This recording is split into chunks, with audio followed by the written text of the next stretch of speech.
नमस्कार। अगर आप एक शिक्षक बनने की तैयारी कर रहे हैं, तो ये तो आप जानते ही हैं कि सामाजिक विज्ञान प्राइमरी एजुकेशन का एक बहुत ही जरूरी हिस्सा है। पर इसे असरदार तरीके से पढ़ाने के लिए और हाँ, एग्जाम क्लियर करने के लिए ये समझना बहुत जरूरी है कि इसका असली मतलब क्या है, इसके मकसद क्या है और समय के साथ ये कैसे बदला है। तो चलिए, आज इसी की गहराइयों में उतरते हैं। चलिए शुरुआत उस सवाल से करते हैं जो अक्सर सबसे ज्यादा कंफ्यूजन पैदा करता है और कई एग्जाम्स में पूछा भी जाता है। क्या सोशल साइंस और सोशल स्टडीज एक ही चीज है या फिर इनके बीच कोई बहुत बड़ा फर्क है? आइए इस कंफ्यूजन को हमेशा के लिए दूर करते हैं। देखिए, इन दोनों के बीच का फर्क समझने के लिए हमें सबसे पहले ये समझना होगा कि एक एकेडमिक सब्जेक्ट के तौर पर सोशल साइंस यानी सामाजिक विज्ञान असल में है क्या। जब तक हम इसकी नींव को नहीं समझेंगे, तब तक हम क्लासरूम में इसके इस्तेमाल को भी ठीक से नहीं समझ पाएंगे। तो सोशल साइंस ज्ञान का वो एरिया है जो एक बहुत ही सिस्टमैटिक और साइंटिफिक तरीके से इंसानी समाज और उसके रिश्तों को स्टडी करता है। इसमें हिस्ट्री, पॉलिटिक्स, इकोनॉमिक्स जैसे सब्जेक्ट्स आते हैं जो हमारी सोशल लाइफ के अलग-अलग हिस्सों पर रोशनी डालते हैं।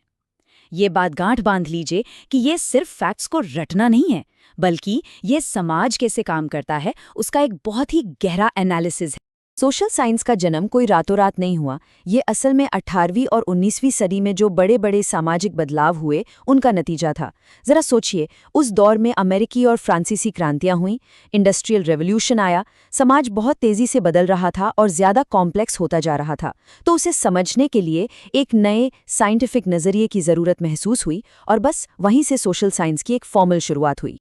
और अब आते हैं इस चर्चा के सबसे जरूरी पॉइंट पर, विज्ञान यानी साइंस और अध्ययन यानी स्टडीज के बीच का फर्क।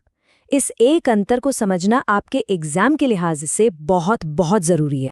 अगर बिल्कुल आसान शब्दों में कहें तो सोशल साइंस समाज की थ्योरेटिकल स्टडी है, मतलब जो यूनिवर्सिटी लेवल पर रिसर्चर्स करते हैं। वहीं दूसरी तरफ सोशल स्टडीज उसी ज्ञान का एक सिंपल प्रैक्टिकल रूप है, जिसे स्कूलों में बच्चों को एक अच्छा नागरिक बनाने के मकसद से पढ़ाया जाता है। मतलब एक ज्ञान का स्रोत है तो दूसरा क्लासरूम में उसका एप्लीकेशन। यहाँ जो सबसे बड़ा फर्क है वो है इनके मकसद का। सोशल साइंस का लक्ष्य है नई नॉलेज क्रिएट करना, समाज को और गहराई से समझना। इसके उलट सोशल स्टडीज का काम है उस नॉलेज का इस्तेमाल करके समाज की प्रैक्टिकल प्रॉब्लम्स को सुलझाना और बच्चों को जिम्मेदार नागरिक बनाना। जहां सोशल साइंस में आप हिस्ट्री या सोशियोलॉजी जैसे किसी एक सब्जेक्ट की गहराई में जाते हैं, वहीं सोशल स्टडीज में इन सभी सब्जेक्ट्स को एक साथ मिलाकर पढ़ाया जाता है। तो एक है एडवांस्ड और थ्योरेटिकल स्टडी और दूसरा है स्कूल के लिए उसका आसान वर्जन। अच्छा, अब जब हम इन कॉन्सेप्ट्स को समझ गए हैं, तो ये देखना भी बड़ा दिलचस्प होगा कि भारत के एजुकेशन सिस्टम में ये सब कैसे डेवलप हुआ। इससे हमें ये समझने में मदद मिलेगी कि आज जो हम पढ़ा रहे हैं उसके पीछे की सोच क्या है। भारत में सोशल साइंस की टीचिंग ने एक लंबा सफर तय किया है। 1950 के दशक के माध्यमिक शिक्षा आयोग से लेकर 2005 के नेशनल करिकुलम फ्रेमवर्क यानी NCF तक पढ़ाने का तरीका पूरी तरह बदल गया है। पहले क्या होता था, हिस्ट्री, ज्योग्राफी, सिविक्स सब अलग अलग पढ़ाया जाता था। पर धीरे धीरे एक इंटीग्रेटेड अप्रोच अपनाई गई और 2005 का NCF तो एक मील का पत्थर था, जिसने जोर रट्टा मारने से हटाकर क्रिटिकल थिंकिंग और सामाजिक मुद्दों की गहरी समझ पर कर दी। तो फिर इन सब का आखिरी मकसद क्या है? एक होने वाले टीचर के तौर पर आपके लिए ये जानना बहुत जरूरी है कि सोशल साइंस पढ़ाने के पीछे के असली उद्देश्य क्या हैं। और ये सिर्फ एग्जाम के लिए नहीं, बल्कि अपनी टीचिंग को सच में असरदार बनाने के लिए है। ये जो उद्देश्य हैं, ये सिर्फ जानकारी देने तक सीमित नहीं है। असली लक्ष्य तो बच्चों को उनके आसपास के माहौल से, उनके समाज से जोड़ना है।